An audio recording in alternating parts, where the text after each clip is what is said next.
ಇಡೀ ರಾಜ್ಯಾದ್ಯಂತ ಅನ್ನಭಾಗ್ಯ ಯೋಜನೆಯ ಮಾತೆ ಸದ್ಯಕ್ಕೆ ಎಲ್ಲೆಡೆ ಕೇಳಿ ಬರ್ತಾ ಇದೆ. ಆದ್ರೆ ರಾಯಚೂರಿನಲ್ಲಿ ಅನ್ನಭಾಗ್ಯ ಯೋಜನೆಯ ಸೈಡ್ ಎಫೆಕ್ಟ್ ಆಗ್ತಾ ಇದೆ. ಅದು ಯಾವ ರೀತಿಯಾಗಿ ಅಂತೇಳಿ ನಾನು ಖುದ್ದು ಗ್ರೌಂಡ್ ರಿಪೋರ್ಟ್ ಅನ್ನ ತೋರಿಸ್ತಾ ಹೋಗ್ತೇನೆ. ನಾನು ಇವಾಗ ಇರುವಂತದ್ದು ರಾಯಚೂರು ನಗರದ ಏನೊಂದು ಬಂಜಾರ ಕಾಲೋನಿ ಅಂತೇಳಿ ಕರೀತಾರೆ, ವಾರ್ಡ್ ನಂಬರ್ 2 ಇಲ್ಲಿರುವಂತದ್ದು.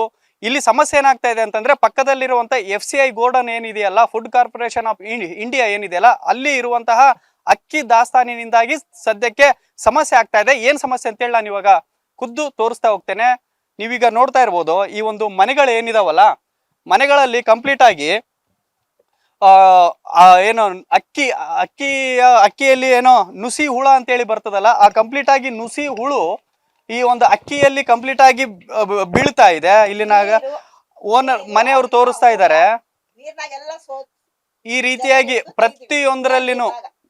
ಪ್ರತಿಯೊಂದರಲ್ಲಿನೂ ಸಹ ಕುಡಿಯೋ ನೀರಾಗಿರ್ಬೋದು, ಊಟ ಮಾಡೋ ಅನ್ನ ಆಗಿರ್ಬೋದು, ಮಲ್ಕಂಡ್ರೇನು ಮೈ ಮೇಲೆ ಹರಿದಾಡ್ತದೆ, ಓಡಾಡಿದ್ರೂ ಮೈ ಮೇಲೆ ಓಡಾಡ್ತವೆ. ಈ ಹುಳುಗಳು ಕೇವಲ ಎಷ್ಟು ಸಮಸ್ಯೆ ಮಾಡ್ತಾ ಇದಾವೆ ಅಂತಂದ್ರೆ, ಕೇವಲ ಆರೋಗ್ಯದ ದೃಷ್ಟಿಯಿಂದಾಗಿ ಸಪೋಸ್ ಇದು ಹೊಟ್ಟೆಗೂ ಸೇರ್ತಾ ಇದಾವೆ, ಜನರಿಗೆ ಬಹಳ ದುಷ್ಪರಿಣಾಮವನ್ನ ಆಗ್ತಾ ಇದಾವೆ. ಇದಕ್ಕೆ ಸಂಬಂಧಪಟ್ಟಂತೆ ಇವ್ರ ಮನೆ ಹತ್ರ ನಾನು ಮಾತನಾಡಿಸ್ತಾ ಹೋಗ್ತೀನಿ, ಏನ್ ಹೇಳ್ತಾರೆ ಅಂತೇಳಿ.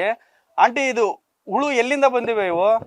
ಗೋಡಮ್ನಾಗ, ಅಕ್ಕಿ ಗೋಡಮ್ಮ, SP ಗೋಡಮ್ನಾಗ ಪಕ್ಕದಾಗೆ ಇವಿ ಸರ್. ನಾವು ಹಿಂಗ್ ಬಂದ್ರೆ ರಾತ್ರಿ ನಿದ್ದಿಲ್ಲ, ನಿದ್ರಿ ಹೆಂಗನ ಗಟ್ಲಿ. ನಮ್ ಊಟದಾಗ ನೀರಿನಾಗ ನೀರ್ ಕುಡಿಬೇಕಂದ್ರ ನೀರ್ ಅಡಿಕೆ ಆಗೋ, ಊಟ ಮಾಡ್ಬೇಕ, ಊಟಕ್ಕೂ ಭಯ.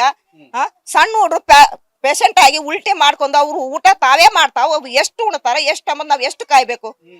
ಸಣ್ಣ ಖುಷಿ ಕಿವ್ಯಾಗ ಹೋದ್ರೆ ಪ್ರಾಬ್ಲಮ್, ಭಯಾಗ ಹೋದ್ರೆ ಮೈ ಎಲ್ಲ ಓಡಾಡ್ತಾವ್. ಎಲ್ಲಿ ಹೋಗೋದು, ಅದು ಎಲ್ಲಿ ಪ್ರಾಬ್ಲಮ್ ಆದ್ರೆ ನಾವ್ ಏನ್ ಕಷ್ಟ ಮಾಡ್ಬೇಕು, ಏನ್ ಫಾಯ್ದ ಅದ ಇದ್ರು. ಇಷ್ಟು ಲುಕ್ಷಣ ನೀರ್ನಾಗ ಮೊದಲೇ ನಾವ್ ಬಡವರು ದುಡಿಯೋದೆಷ್ಟು, ನಾವು ದವಾಖಾನಿಗೆ ಹಾಕೋದೆಷ್ಟು ರೀ? ಯಾರನ್ನೊಬ್ಬರನ್ನ ಕೇರ್ ಮಾಡ್ರಿ ನಮ್ ಸಲುವಾಗಿ. ಕಂಟಿನ್ಯೂ ದಿವ್ಸ ರಾತ್ರಿ ಆದ್ರೆ ನಮ್ಗೆ ಭಯ ಆಗ್ಬಿಟ್ಟದ. ಎಲ್ಲ ಸಂದನಾಗ ಜಮಾ ಆಗಿರ್ತಾವ, ರಾತ್ರಿ ಎಲ್ಲ ಹೊರಗ್ ಬರ್ತಾವ, ಅಲ್ಲಿಂದನೂ ಬರ್ತಾವ. 4-5 ಗಂಟೆ ಆಯ್ತಂದ್ರೆ ನಮ್ ತರಾಸ್ ಯಾರ್ರಿ ನೋಡೋರು? ಬರ್ರಿ, 4 ಮಂದಿ ದೊಡ್ಡವ್ರು ಬಂದು ಕುಂದರ್ರಿ, ನಿಮಗೆ ಗೊತ್ತಾಗುತ್ತೆ. ಈ ಸಮಸ್ಯೆ ನಮಗೆ ಹೇಳ್ಬೇಕ್ರಿ, ಮಾಡ್ಬೇಕು. ನಮ್ ಬೇಮಾರಿ ಅವ್ ಮಂದು ಇಡ್ತಾರ, ಮಂದು ಮೇಲೆ ಕಣ್ಣಾಗ ಬಿದ್ರೆ ಲಬ್ಬ ಒಯ್ಕಂತಾರ ನಮ್ ಹುಡ್ರು. ಉರಿ ಉರಿ ಉರಿ ಉರಿ ಅದ್ ತೆಗಿದ ಮೇಲೇನು ಮುಂಜಾನೆ ಕಣ್ಣು ಬಾತಿ ಕೆಂಪಗಾತಾವ. ಅಷ್ಟು ಡೇಂಜರ್ ಹುಳ ಇದ್ರೆ ಒಟ್ಟಾಗಿ ಎಷ್ಟು ಡೇಂಜರ್ ಆಗ್ಬೋದು ನಮ್ಗ? ಸ್ವಲ್ಪ ಅವ್ ಕಾಣಕ ಜೀರ್ಗಿನಂಗ್ ಕಾಣ್ತಾವ. ನಮ್ ಕಣ್ಣು ಇಲ್ಲಾರ್ದವ್ ನಾವ್ ರಾತ್ರಿ ಹೆಂಗ್ ಮಾಡ್ಬೇಕು? ಊಟ ಮಾಡಬೇಕು, ಕರೆಂಟ್ ಹೋಗ್ತದ, ನಮ್ ಕಾಣ್ತಾವ ಅವು. ಹೆಂಗ್ ನಮ್ ಜೀವನ ಮಾಡೋದು? ಏನ್ ದುಡಿತೀವಿ? ಮನೆ ಕೆಲ್ಸ ಗೊತ್ತಿ, ಅವ್ರು ಕೊಟ್ರೆ ಏನ್ ಕೊಡ್ತಾರ? ತಿಂಗಳಿಗೆ 1000 ಕೊಡ್ತಾರ, 500-600 ಕೊಡ್ತಾರ. ಇದಕ್ಕೆ ಹಾಸ್ಪಿಟ್ಲ್ ಯಾರು ಕೊಡ್ತಾರ? ಮೊದಲೇ ನಾನ್ ಪೇಷಂಟು, ಬೇಕಾದ್ರೆ ನಾನ್ ತೋರಿಸ್ತೀನಿ ನನ್ನ ರಿಪೋರ್ಟ್ಗಳೆಲ್ಲ. ಒಟ್ಟಿ ಏನು ಊಟ ಮಾಡಿದ್ರೆ ಒಟ್ಟಿ ಪಿಸಕ್ತ ನೋವು ಆತದ. ಏನ್ ಚಲೋ ಆದ್ರಿ, ಇಷ್ಟಿಷ್ಟು ದಪ್ಪ ವಾಸನೆ ಬರ್ತಾವ ಹಿಡಿಯೋದಕ್ ಹೋದ್ರೆ.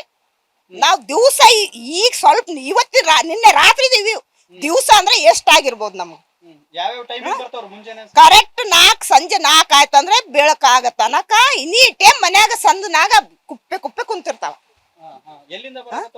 SP ಗೋಡಮ್ ಹೇಳಿದ್ರೆ ನಾವ್ ಏನ್ ಮಾಡಮ್? ಕೌನ್ಸಿಲರ್ ಹೇಳಿದ್ರೆ ಹೋಗ್ರಿ ಹೇಳ್ಕೊರಿ ಅಂತಾರ. ಯಾರು ಈ ಟೈಮಿಗೆ ಯಾರು ಇಡಲ್ರಿ? ಅವ್ರದ್ದು ಏನ್ ಗರ್ಜ ಅದ? ನಾವೇ ಈ ಊರ್ ಬಿಟ್ಟು ಮನೆ ಬಿಟ್ಟು ಹೋಗ್ಬೇಕು ನೋಡಿ ದೇಶ ಅಂತ. ಆದ್ರೆ ನಮ್ಗ್ ತಪ್ಪುತ್ತ ಏನು ಹೇಳ್ರಿ? ನಮ್ಗೆ ಯಾವ್ದನ ಒಂದು ನಮ್ಗ ವಿಚಾರ ಬೇಕು ಇದ್ರ ಸಲುವಾಗಿ. ಇದಿಷ್ಟು ಇಲ್ಲಿನ ಮಹಿಳೆ ಆಕ್ರೋಶವನ್ನು ವ್ಯಕ್ತಪಡಿಸ್ತಾ ಇದ್ದಾರೆ. ನಾವು ಈಗ ಇನ್ನೂ ಕೆಲವೊಂದು ವಿಜುವಲ್ಸ್ ಅಲ್ಲಿ ತೋರಿಸ್ತಾ ಇರ್ತೀನಿ ಯಾವ ರೀತಿಯಾಗಿ ಸಮಸ್ಯೆ ಆಗ್ತಾ ಇದೆ ಅಂತಂದ್ರೆ, ಕೇವಲ ಒಂದು ಕಡೆ ಅಂತ ಹೇಳಿ ಈ ಹುಳುಗಳ ಒಂದು ದಾಂಗುಡಿ ಇಲ್ಲ, ಎಲ್ಲಾ ಕಡೆ ಇಲ್ಲಿ ಜೋಳ ದಾಸ್ತಾನು ಮಾಡಿದ್ದಾರೆ. ಈ ಜೋಳದಲ್ಲಿನ ನಾವು ನೋಡ್ತಾ ಇದೀವಿ ಅಪಾರ ಪ್ರಮಾಣದಲ್ಲಿ ಇಲ್ಲಿ ನುಸಿ ಹುಳು ಅಂತ ಹೇಳಿ ಕರೀತಾರೆ. ಈ ನುಸಿ ಹುಳುಗಳ ಒಂದು ಹಾವಳಿ ಹೆಚ್ಚಾಗಿದೆ.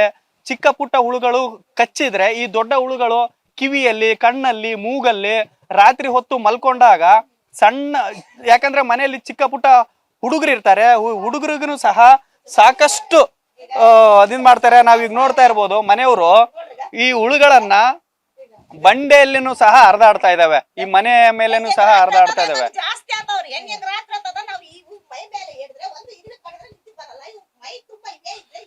ಪಾಪ ಮನೆಯವರು ಸಹ ಬಹಳಷ್ಟು ಆಕ್ರೋಶನ ವ್ಯಕ್ತಪಡಿಸ್ತಾ ಇದ್ದಾರೆ. ಒಂದೇ ಒಂದು ಇರುವೆ ಕಡಿದ್ರು ನಮ್ಗೆ ಸಹಿಸಿಕೊಳ್ಳಿಕ್ಕೆ ಆಗೋದಿಲ್ಲ.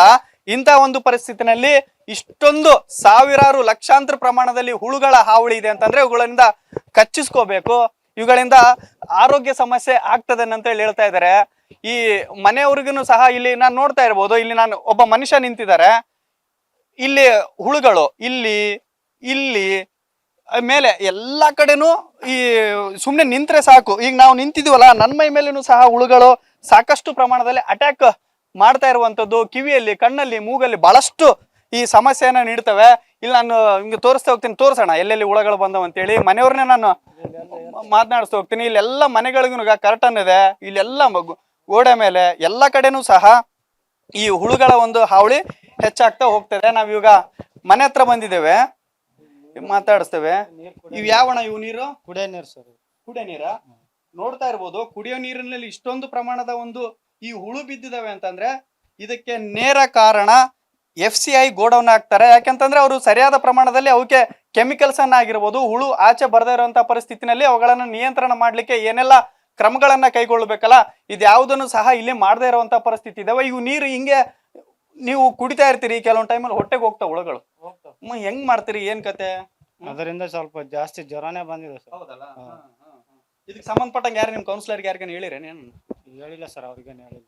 ಈಗ ಅನ್ನಭಾಗ್ಯ ಅಕ್ಕಿ ದೊಡ್ಡ ಪ್ರಮಾಣದಲ್ಲಿ ಸ್ಟಾಕ್ ಆಗಿದೆ, ಎಲ್ಲೂ ಕೊಡ್ತಾ ಇಲ್ಲ. ಇಲ್ಲಿ ರಾಜ್ಯದಾಗ ಡೆವಲಪ್ಮೆಂಟ್ ಬರ್ತಿತ್ತು, ಹೋಗ್ತಾವ ಅನ್ಕೊಂಡಿದ್ವಿ ಸರ್. ಬಟ್ ಈ ಸಾರಿ ನೋಡಿದ್ರೆ ಜಾಸ್ತಿನೇ ಆಗಿದೆ.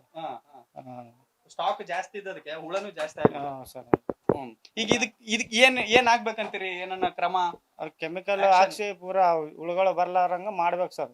ಜನರಿಗೆ ತೊಂದರೆ ಆಗ್ತದ ಅಂತ ಮಾಡ್ಬೇಕು. ಅವ್ರು ಮಾಡ್ತಾ ಇಲ್ಲ. 1 ವಾರ 15 ದಿನ ಆಯ್ತು, ಇನ್ನೂ ಮಾಡ್ತಾ ಇಲ್ಲ. ಮಾಡಿದ್ರೆ ನಮ್ಗೆ ಸ್ವಲ್ಪ ಚೆನ್ನಾಗ್ ಆಗ್ತದೆ. ಇಲ್ಲಪ್ಪ ಅಂದ್ರೆ ನಾವು ಪೂರಾ ಅನ್ನದಾಗ, ನೀರದಾಗ ಇವೇ ಕುಡಿದು ಇವೇ ರೋಗ ಬಂದು ಮತ್ತೆ ಪೂರಾ ಏನಾದ್ರೂ ಜ್ವರಗಳಿಂದ ಪೂರಾ ಸಾಯ್ಬೇಕಾಗ್ತದೆ ಸರ್. ಕರೆಕ್ಟ್. ಯಾಕಂದ್ರೆ ಇಲ್ಲೆಲ್ಲ ನಿಂತಿರೋರ್ ಮೈ ಮೇಲೇನು ಹುಳುಗಳು ಈ ರೀತಿಯಾಗಿ ಹರಿದಾಡ್ತವೆ ಅಂತಂದ್ರೆ ಮನುಷ್ಯನ ಒಂದು ಆರೋಗ್ಯದ ಮೇಲೆ ಯಾವ ರೀತಿಯಾಗಿ ದುಷ್ಪರಿಣಾಮ ಬೀರ್ತದೆ ಅನ್ನುವಂಥದ್ದು ಇಲ್ಲಿ ಇನ್ನೊಬ್ಬ ವ್ಯಕ್ತಿ ಇದಾರೆ. ಸರ್, ಇದು ಯಾವಾಗ ಹುಳುಗಳು ಜಾಸ್ತಿ ಹಿಂಗ ಅಟ್ಯಾಕ್ ಆಗ್ತದ್ರಿ? ಈ ಗೋಡಂಬ ಆದಾಗಳಿಂದ ಆಗ್ತಾವ. ಗಾಳಿ ಬಿಟ್ಟಪ್ಪ ಅಂದ್ರೆ ಎಲ್ಲ ಮನೆಗಳಿಗೆ ಬರ್ತಾವ. ಕಂಟ್ರೋಲ್ ಹೆಂಗ್ ಮಾಡ್ಬೇಕು ಅದನ್ನ? ಅದನ್ನ ಹೆಂಗ್ ಮಾಡ್ತಾರ ಅವ್ರು ಒಂದೊಂದ್ಸಲ ಹೇಳಿದ್ರೆ ಮಾಡ್ತಿದ್ರು. ಈ ಸಲ ಯಾಕೆ ಮಾಡುವಲ್ರ ಅವ್ರು? ಹೇಳಿದ್ರು. ಇವತ್ತು ಹೋಗಿದ್ವಲ್ಲ, ಅವ್ರು ಯಾರು ಇದ್ದಿಲ್ಲ, ಅವ್ರ ಮ್ಯಾನೇಜರ್ ಇಲ್ದದಕ್ಕೆಲ್ಲ ನಾವು ಸುಮ್ಮನೆ ವಾಪಸ್ ಬಂದಿವಿ. ನಿಮ್ಗೆ ಲೆಕ್ಕ ಇಲ್ಲ. ಹಂಗಾಗವ. ಈಗ ನಾವು ಮಕ್ಕಂದ್ರೆ ಮೇಲೆ ಬೀಳೋದು, ಹರಿಯಾಡೋದು, ಮೈ ಮೇಲೆ ಎಲ್ಲ ಹರಿಯಾಡೋದು. ಕೊಲ್ಲಬೇಕು. ಮತ್ತೆ ಒಂದೊಂದು ಸಿಕ್ಕದ ಕೊಲ್ಲಬೇಕು. ಎಷ್ಟಂತ ಕೊಲ್ತಾವ? ಬಂದಾಗ ಹೋಗ್ತಾವ, ಬರ್ತಾವ. ಅವು ಲೆಕ್ಕನೇ ಇಲ್ಲ. ಅವು ಲಕ್ಷಾನುಗಟ್ಲೆ ಕೋಟ್ಯಾನುಗಟ್ಲೆ ಹುಳ ಇದಾವ. ಇಷ್ಟು ಎಲ್ಲ ಈ ವಾರ್ಡ್ದಾಗ ಎಲ್ಲ ಕಡೆಗೆ ನೋಡ್ರಿ. ಮತ್ತೆ ಎಲ್ಲರ ಮನೆಗೆ ಇದಾವ ನೋಡ್ರಿ.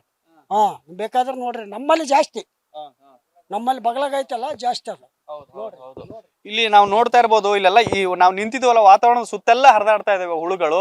ಕಂಪ್ಲೀಟ್ ಆಗಿ ಇಲ್ಲಿನ ಜನರ ಆಗ್ರಹ ಏನಂತಂದ್ರೆ ಈ ಒಂದು ಹುಳುಗಳನ್ನ ಕಂಟ್ರೋಲ್ ಮಾಡುವಂತ ನಿಟ್ಟಿನಲ್ಲಿ ಕೆಮಿಕಲ್ಸ್ ಅನ್ನ ಸಿಂಪಡಿಸಬೇಕು. ಅಕ್ಕಿಯಲ್ಲಿ ಆಗಿರುವಂತಹ ಹುಳುಗಳನ್ನ ಕಂಟ್ರೋಲ್ ಮಾಡಬೇಕು FCI ಅವರು. ಇವರೆಲ್ಲ ಒಂದು ಬೇಜವಾಬ್ದಾರಿತನದಿಂದಾಗಿ ಸದ್ಯಕ್ಕೆ ಅಕ್ಕಿಯಲ್ಲಿ ಹುಳು ಹೆಚ್ಚಾಗಿದೆ. ಮನೆಗಳಿಗೂ ಸಹ ಲಗ್ಗೆ ಇಡ್ತಾ ಇದಾವೆ. ಜನರ ಆರೋಗ್ಯದ ಮೇಲೆ ದುಷ್ಪರಿಣಾಮ ಬೀರ್ತಾ ಇದಾವೆ. ಎಸ್ಪೆಷಲಿ ಅನ್ನಭಾಗ್ಯ ಅಕ್ಕಿ ಹೆಚ್ಚಿಗೆ ಸ್ಟಾಕ್ ಮಾಡಿದ್ದಾರೆ. ಹುಳುಗಳನ್ನು ಸಹ ಇತ್ತೀಚೆಗೆ ಹೆಚ್ಚಿಗೆ ಆಗಿದ್ದಾವೆ. ಇದ್ರ ಪರಿಣಾಮವಾಗಿ ಜನರು ಬಹಳ ಸಮಸ್ಯೆಯನ್ನು ಅನುಭವಿಸ್ತಾ ಇರುವಂತದ್ದು. ಕ್ಯಾಮ್ರಾ ಪರ್ಸನ್ ಹನುಮಂತು ಜೊತೆ ಶ್ರೀಕಾಂತ್ ಸಾವೂರು, ನ್ಯೂಸ್ ಫಸ್ಟ್ ರಾಯಚೂರು.